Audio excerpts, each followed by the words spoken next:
Hello, donc je vais répondre à une question qui m'a été posée dernièrement lors de mon live, le premier live qu'on a fait ici sur YouTube.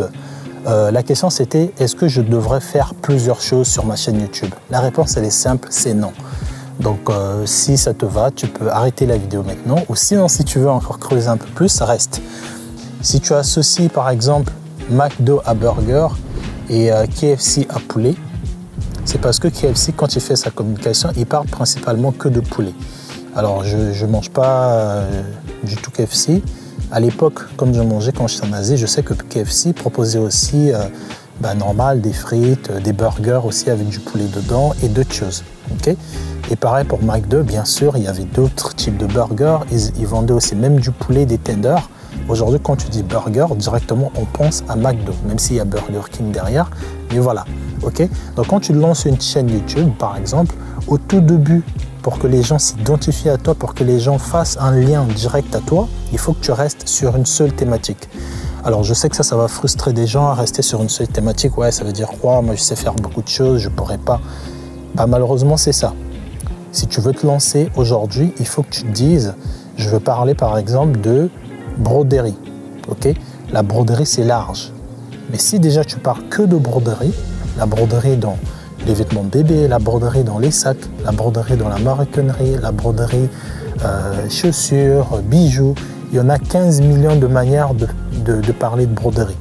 Donc il ne faut pas que tu te sentes limité parce que tu parleras que d'un seul thème et tu vas te dire ouais mais au fait ça me limite. Non, au contraire.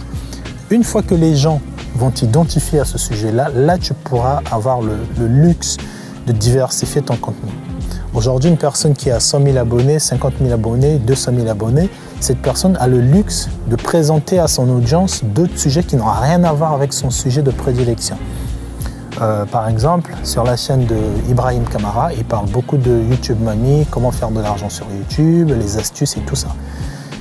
Aujourd'hui, rien ne l'empêche de faire une vidéo, par exemple, sur le Bitcoin. Alors que ça n'a rien à voir avec YouTube, mais c'est une manière de faire de l'argent en ligne.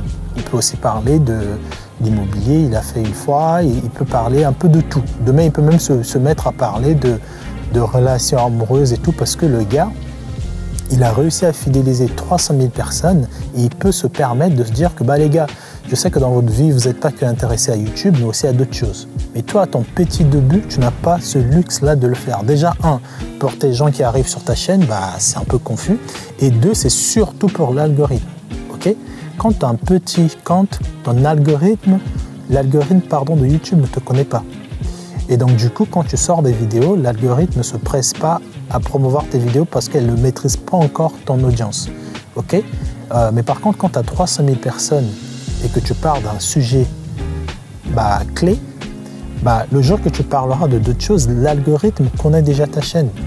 Et donc, automatiquement, quand tu sortiras des nouvelles vidéos, ça va être un peu plus facile pour, pour l'algorithme d'aller proposer tes contenus à des différentes chaînes. Ça va être un peu plus simple pour l'algorithme d'aller proposer tes contenus à d'autres chaînes. Okay? Parce que 300 000 personnes, ce que tu as bâti sur une thématique, c'est pas tout de suite, c'est pas en faisant 5, 10, 20 vidéos que l'algorithme va se perdre.